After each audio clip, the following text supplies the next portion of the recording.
ಅದು ಇರೋದ್ರಾಗೆ ಹೊಸಿ ಸಂದಾಕಿರೋ ರೂಮ್ ಅಂದ್ರೆ ಇದೆ, ಅದಕ್ಕೆ ಇದನ್ನ ಗಂಡಿನ ಕಡೆಗೆ ಅಂತ ಫಿಕ್ಸ್ ಮಾಡಿದೀವಿ. ನಿಮಗೆ ಇದು ಬೇಡ ಅಂದ್ರೆ ಬೇರೆ ಕಡೆನೂ ಐತೆ, ನೋಡಿರಂತೆ. ಶಿವು, ಯಾವ ರೂಮ್ ಆದ್ರೇನು? ನಾವು ಮದುವೆ ಮಾಡ್ಕೊಂಡು ಹೋಗ್ತಾ ಇರೋದು ನಿನ್ ತಂಗಿನ. ಏನ್ ಮದುವೆ ಮಾಡ್ಕೊಂಡು ಇಲ್ಲೇ ಇರ್ತೀವ, ಸಂಜೆ ಹೊತ್ತಿಗೆ ಊರ್ ಸೇರ್ಕೋತೀವಿ. ಅಯ್ಯೋ, ದೊಡ್ಡ ಮಾತು ಸರ್. ದೊಡ್ಡ ಜನಗಳ ಮನಸ್ಸು ಯಾವಾಗಲೂ ದೊಡ್ಡದಾಗೇ ಇರುತ್ತೆ ಕಣೋ ಶಿವು. ತಲೆ ಬಾಚ್ಕೊಳ್ಳೋದಕ್ಕೆ ಬಾಚಿನ್ಗೆ ಸಿಗಲಿಲ್ಲ ಅಂತ ಎಷ್ಟೋ ಮದುವೆಗಳು ಮುರಿದೋಗಿರೋದು ನಾವು ನೋಡಿಲ್ವಾ? ನಿನ್ನ ಪುಣ್ಯಕ್ಕೆ ಒಳ್ಳೆ ಸಂಬಂಧನೇ ಸಿಕ್ಕಿದೆ. ಹಾಗೆಲ್ಲ ಎಲ್ಲ ಪುಣ್ಯನೂ ಅವ್ರಿಗೆ ಕೊಟ್ಬಿಡ್ಬೇಡಿ ಅಣ್ಣ. ನಾವು ಪುಣ್ಯ ಮಾಡಿದೀವಿ ಅವ್ರ ಮನೇಲಿ ಹೆಂಗ್ ತರೋಕೆ. ಭಾವ, ರಶ್ಮಿ ಅವ್ರ ರೂಮಲ್ಲಿದೆ. ರಶ್ಮಿ ರೂಮಲ್ಲಿದ್ದಾಳೆ.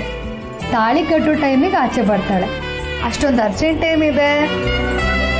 ಅಪ್ಪ ತಗೊಳ್ಳಿ.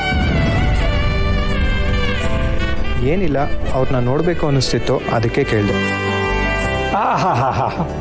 ಹುಡುಗಿ ನೋಡಿ ಕೆಲವೇ ದಿನ ಆದರೂ ಇಷ್ಟೊಂದು ಆಸೆ ಪಡ್ತಿದೀಯ ಅಂದರೆ ನಿಜವಾಗ್ಲೂ ಖುಷಿ ಆಗುತ್ತೆ.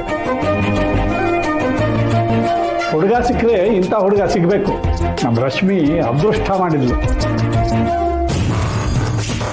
ಏನಿದು, ನಮ್ಮಪ್ಪ ಭಾರಿ ಡವ್ ಮಾಡ್ತಿದ್ದಾರಲ್ಲ.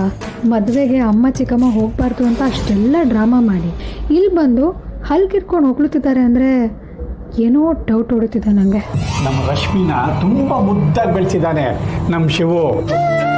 ಅವ್ರು ಏನೇ ತಪ್ಪು ಒಪ್ಪು ಮಾಡಿದ್ರು ತಾವು ಹೊಟ್ಟೆಗೆ ಹಾಕೋಬೇಕು. ಚೇಚೆ, ನಮಗೆ ಹೆಣ್ಮಕ್ಳಿಲ್ಲ, ಇರೋದು ಒಬ್ಬ ಮಗ ಮಾತ್ರ. ನಿಮ್ಮ ಮನೆ ಮಗಳು ಸೊಸೆಗಿಂತ ಹೆಚ್ಚಾಗಿ ಮಗಳಾಗಿರ್ತಾಳೆ ಬಿಡಿ. ಈ ಮಾತೆಲ್ಲ ಕೇಳೋಕೆ ನಂಗೆ ಅದು ಏಟ್ ಸಂತೋಷ ಐತೈತೆ ಅಂದ್ರೆ. ಸಂತೋಷ ಪಡ್ತಾ ಕೆಲಸನೂ ಮಾಡಬೇಕು. ಮಾತಾಡ್ತಾನಿದ್ರೆ ಕೆಲಸಗಳಾಗಲ್ಲ. ಪ್ರಶಾಂತ್ ಅವರೇ, ನೀವು ಬೇಗ ರೆಡಿ ಆಗಿಬಿಡಿ. ಹುಡುಗಿನ ಕೂರಿಸಿ ಅರ್ಶಿನ ಶಾಸ್ತ್ರ ಮಾಡಬೇಕು. ಅದಾದ್ಮೇಲೆ ಮಾಂಗಲ್ಯ ಧಾರಣೆ ಇರುತ್ತೆ. ಸ್ವಲ್ಪ ಬೇಗ ರೆಡಿ ಆಗಿಬಿಡಿ. ಮಾವ, ನನ್ನ ಆಚೆ ಕೆಲಸ ಇದೆ, ಹೋಗ್ತೀನಿ.